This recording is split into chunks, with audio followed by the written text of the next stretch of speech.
Hey guys, welcome back to CC Media, where it's all about Nintendo. Today we're going to be chatting about my thoughts on the Super Mario Maker 2 Direct that just happened, I think, a couple days ago. I didn't film a reaction because I wanted to be able to think about it a bit more and articulate my thoughts and opinions. So that's exactly what this is going to be. I'm just going to be talking about my thoughts on the latest Mario Maker 2 Direct. I'm going to try to cover all the things that got announced, but I might be missing some things here and there, so bear with me. But it's going to be a pretty casual kind of discussion type thing. Just so you know, my thoughts on this game overall, very positive. I'm very much looking forward to it. I think it's going to be a ton of fun. And yeah, here are my thoughts on the latest Mario Maker 2 Direct. So I'm just going to be going through the big stuff, in no particular order, by the way, pretty much just the order that I remember them. I suppose the first thing I should talk about is the story mode, which is a pretty big thing. I mean, they sort of had some story mode elements in the first Mario Maker with the course world and that sort of stuff, how you could play levels, and Nintendo had some pre-created levels that they made for that game. But this game seems like it's taking that concept and pushing it even further, because there's this whole thing with Peach's castle, and you need to help the Toads build funds to rebuild the castle because it got destroyed or something, and you do that by playing through levels.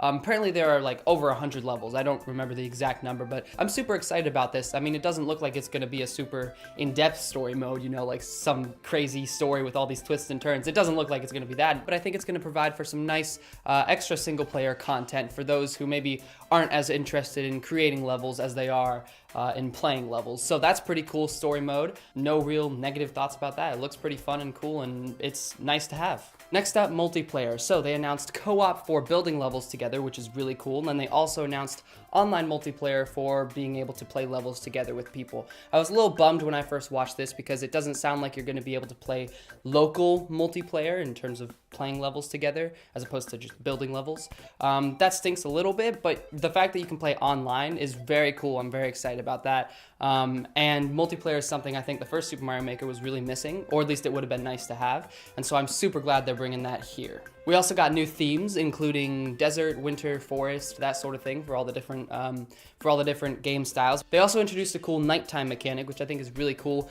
because obviously it makes levels look like nighttime, but then it also interacts with the gameplay in some interesting ways. I'm really looking forward to seeing all the different ways they do that. Seems very interesting.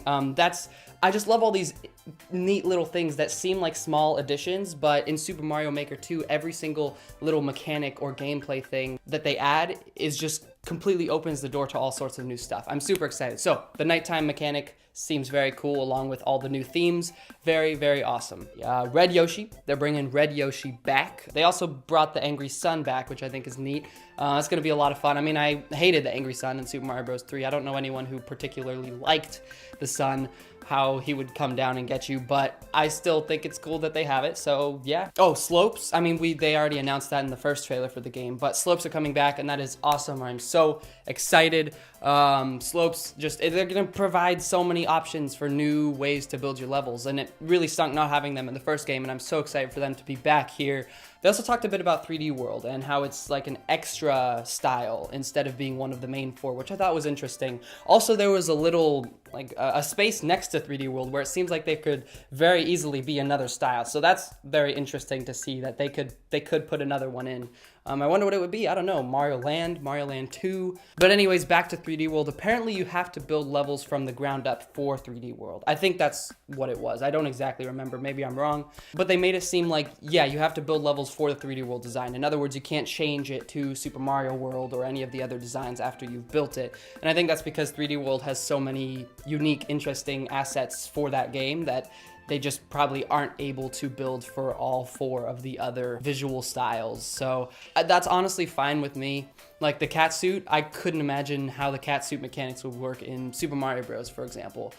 So it's okay. It's a bit of a bummer, but I think that's fine. Again, I might be completely wrong. I mean, it'd be cool if it would be great if it was one of the main ones, but they definitely made it sound like it's kind of its own separate thing. But that's okay.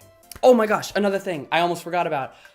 I'm so excited about this. Koji Kondo is making new original music for the game. That is so cool. So I don't know exactly how it's working out. All I saw was a little bit that they talked about it in the video, but it sounds like he's making music for all the levels in, you know, Super Mario Bros, Mario Bros 3, etc. that didn't exist in the actual games. He's making music for, like, you know, for example, the desert theme for Super Mario Bros. That is mind-blowing to me. We're getting new original music from this amazing composer, but he's keeping it in the style of what those games originally were, as if they were in the games. I'm just so interested to hear what this music's gonna sound like. That is very exciting to me. Custom level scrolling is another thing that they talked about, but we've already briefly seen this. Apparently you can also make vertical levels, or like vertical portions of levels. I don't exactly know how it works. I think that's pretty much it though for all the things that I can think of from the trailer. Let me know if I missed out on anything. There's also that thing at the end with like how you can get Switch games for lower prices and stuff. I don't exactly know what that was. I'm not gonna talk about it. But in terms of everything about Super Mario Maker 2,